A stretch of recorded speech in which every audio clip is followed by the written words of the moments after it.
go in the live. terms with them in the room? Is that normal? I don't know. It's kind of, shouldn't they have been We- asked to leave when we started discussing?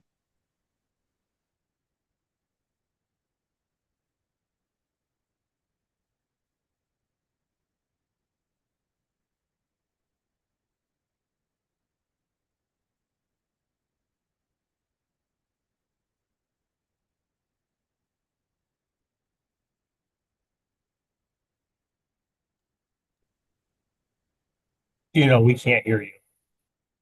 Yeah, all of a sudden you guys went mute. Oh, so they're really doing executive session. I thought it's because they thought Tim worked for them, so they didn't want him to hear anything. Hey, now we're live. Right. Do we need to vote now? Yes. Can I get a motion to come out of executive session, please? Mark, second. Trish, Tim. second. Chris. Tim, whatever. Any all those in favor of coming out of executive session? Aye. Aye. Right. Any opposed? Motion carries. We're out at 2:46. Just to be clear, no action was taken during executive session, nor is any contemplated coming out of the discussion that we had in executive session today. Okay. Item number 3 on the agenda, Selkirk Lighthouse and Marina LLC, initial resolution. Yes, Kevin? I'll take that one. I just want to give a little background. Selkirk Lighthouse Marina is the lighthouse, as we probably all know, that's located at the mouth of the Salmon River in the town of Richland. Former, long before my time in this area, but formerly a hotel there, in addition to the lighthouse of some repute, but that burned in the 90s. This property was purchased over 10 years ago by a person familiar with the Richland and Pulaski area from spending time there, who lives out of state, but he has made significant investments in this project into that property prior to this. If anyone has been out there, I think they would agree. The marina has been improved. The other ancillary services for the marina, the lighthouse has been completely restored, and the accessibility for renters and things has been improved, and also just preserved, because when he was aware of this when he purchased it back then, and it was in quite poor shape. So Michael, the owner, has done very good job of restoring this property to what it once was, including dealing with the floods of 2017 and 2019. This marina where this is located is small, but it is a home for many. The largest user of the slips in this small marina is guided fishing boats. So fishing tourism operates out of this marina. They sell gas, which is attractive to other fishing guides as well. So with that context, what the project is in front of us is construction of a new lodging facility as described here. That's a site of about 4.3 acres, which includes a lighthouse and several other rental cottages, as well as a marina building. The lodging facility proposed to be 8,100 square feet, 2 stories. It'd be a 6 1- and 2-bedroom short-term rental units, lodging, and a large event space on the 2nd floor. In addition to that, constructing that building, which will be next to but not connected to the lighthouse. The original hotel was connected to the lighthouse, but not, that's that lighthouse on a National Register of Historic Places. The lodging will be separate. There'll be some renovations to the existing marina building to include to install a commercial kitchen, which will be to provide food service for the whole operation out there and to the public. That he has also constructed in recent couple of years, a pavilion, I'll just say, you can judge for yourself, up there that's right on the river overlooking the mouth to Lake Ontario. So it's an attractive place. The ownership and the management, while it's privately owned, it's at the end of a county road.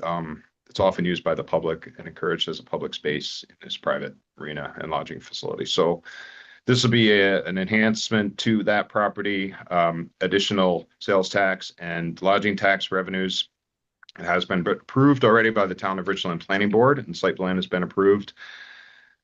So the owner has applied for benefits from the IDA for a UTEP 10-year pilot, sales tax exemption, and mortgage recording tax exemption.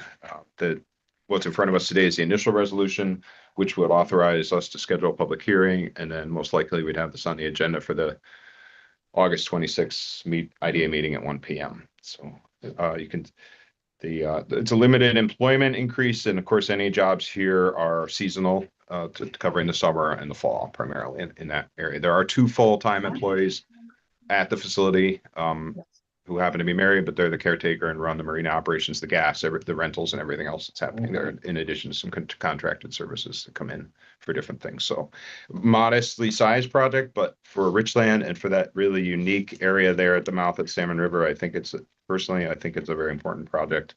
And again, supports our fishing tourism business. So, yeah, this gentleman has done an A+ job up there, is all I can really say. One other thing I want to mention about the eligibility is that, and it's important for you to understand, and we have done the due diligence related to this, is that this is part of our application process. Any project that 1/3 of the revenue generated from the project is considered retail, needs to have, retail projects are exempted from benefits unless they meet one of several criteria that makes it an eligible project. And for this project, it is located in a distressed area, both from a poverty perspective as well as unemployment, and it meets the criteria for that. We've done that due diligence, provided it to our special counsel as part of this initial resolution, which they've concurred. So, it's from that perspective, it's an eligible project outside of everything else that's been discussed. And as far as benefits that they're applying for, are they in line with benefits we've given to other hotel style projects in the past? They are in line, not as much of a reach as, they're asking for a very standard UTEP 10-year pilot. So there's no deviation being considered, non-manufacturing UTEP. The other thing would be Sales tax and mortgage. It would not exempt anything that's currently paying taxes. This would only be related to the incremental increase in assessed value from this project specifically. So this isn't going to provide a subsidy related to the existing lighthouse of the existing gas pumps and that. Like, those things already have an assessed value associated with them. That's going to be separate from what's done here. Correct. Okay. So pilot and sales tax exemption. I may have said mortgage recording tax exemption. There won't be any mortgage recording tax exemption applied for. There's no more. That's typically no mortgage. So typically the smallest benefit, but the sales tax and the pilot. We come to you at the next meeting. Can we get a motion on this? So moved. Mark, second? I'll second Mel. Al? Any questions or comments, concerns? All those in favor? Aye. Aye. Any Aye. opposed? Motion carries. Municipal resolution is passed. Any other business? There was 2 things I wanted to just bring up as other business. I know that last week, several IDA board members, as well as staff or those representing the IDA, were able to attend the New York State EDC IDA Academy in Ithaca. Just wanted to state, hopefully it was beneficial to those who went. I know it was able to satisfy the ABO training requirements for some of our new board members, but hopefully you didn't get scared off by the ABO requirements that are done. It's something that we take very seriously in our compliance. But glad we were able to have host a big group there this year. I know that I think there was 3 board members as well as 3 staff and representatives. So hopefully that was a good event. So wanted to mention that. And then the other thing I wanted to mention is that the IDA board members have been invited by City BOCES to attend an event next Tuesday. Everyone should have gotten an invitation for that at 12:30 at the city campus, related to the investments that have been made with funding from both the county and the IDA to support the manufacturing and automation lab at their facility. So hopefully I'll be there, but hopefully other IDA members and representatives will be able to attend that meeting and see the investments that have been made out there. So that's all I had for other business. I don't know, Kevin, do you have any other business? Anyone else have anything to bring up? No. Okay. 12:30. Yeah. Anything from you guys on the screen? Else? No, I'm good. Good. And our next meeting is August 26th at 1 o'clock. That's correct. Tuesday. Yep. Okay. We'll have 2 public hearings between now and then. Can I get a Do we motion know for when the adjournment? next governance meeting is gonna be? Oh, that's a good point. I believe at this point, just for convenience, if it works for the governance committee and really the full board, would schedule it to take place directly before the, August 26th meeting. Like we 1 want. o'clock. Well, it'd be 12 No. o'clock. 'cause Well, the meeting's at 1 o'clock, so Correct. So governance at 12? Yes. Yeah. Okay, And an official invite will go out for that. okay. Don't think so. But there's gonna be some recommendations for policies and some other things, so I would encourage any board member that even if you're not on it, you can attend it. But you know that, it'll go right from that into our regular board meeting. So we'll get an invite out about that. Correct. okay. Thanks for bringing that up, though. No Motion problem. for adjournment. So moved. A second for motion for adjournment. So,